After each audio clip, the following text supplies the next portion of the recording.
Right. Yeah, and that makes sense. And people think it's an all or nothing approach. Like you said, you don't gotta go live in a jungle away from everything. It's like, is a 5G gonna harm an average person? Probably not. But if you're trying to maximize something, if you're trying to maximize being Right. fertile, having a kid, you gotta check all the boxes. That's why it's, for example, take like a power lifter. Like he maximizes his diet, his lifting schedule, Yeah. his reps, Yeah. his sets, because he's trying to attain this one goal of trying to be Mr. Olympia or whatever it's called. So Right. same way, if you're trying to have a kid, you can't just say, "Oh, I'm not gonna worry about this." You gotta take everything into perspective and try to optimize everything on every single level, because this is your goal. This is what you're trying to do. You can't kind of half-ass it. If you half-ass it, you're gonna get half-ass results. If you're not gonna try to optimize everything, then what's the point of optimizing anything at all? Because whatever stuff you're optimizing isn't the issue. Whatever the stuff you're not Right. optimizing is the issue. So that's kind of where people kind of have that all or nothing approach. It's you don't gotta ditch it. Just do it temporarily while you have this goal, and then once you attain this goal,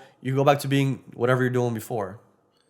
Yeah, and I think that if you are, I know we're running out of time here, but I'll just end with, I know that you're struggling with fertility. That's great. Once you get pregnant, it's not like the work stops. In fact, a lot of people who are coming to me who want out of hospital births, they want to have a midwife, they want to have a home birth. Maybe they want to have a wild birth, also known as a free birth, where they have nobody there. It's not my job to tell you what I would or what you should or shouldn't do. My wife didn't want to do that. She wanted a home birth. We did have a home birth and we had a hospital birth with our first. But because my wife had her health so dialed in, and she was dialing in her diet, her movement, her sleep, her hydration, her mindset, her breathing, because she had all of that dialed in, she had the maximum autonomy in order to decide what she wanted to do, because midwives had no problem caring for a young woman. Well, she was not even young according to the system. She's 36, just last year. Um, a healthy pregnant woman with no pregnancy complications. You have every option as to where you want to go and who's going to attend your birth.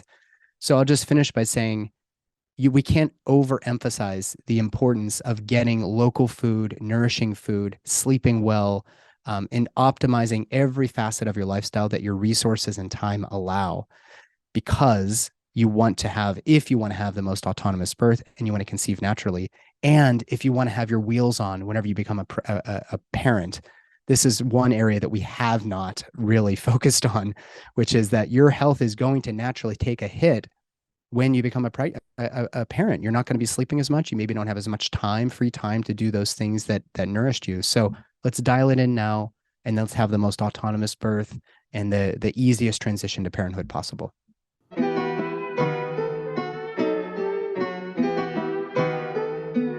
Oh, I gotta go. I've been working, told them please don't hit my phone. I'm in my zone, bruh, just leave me alone. Was on the road, but I swear I'm coming home. Now the drinks on me,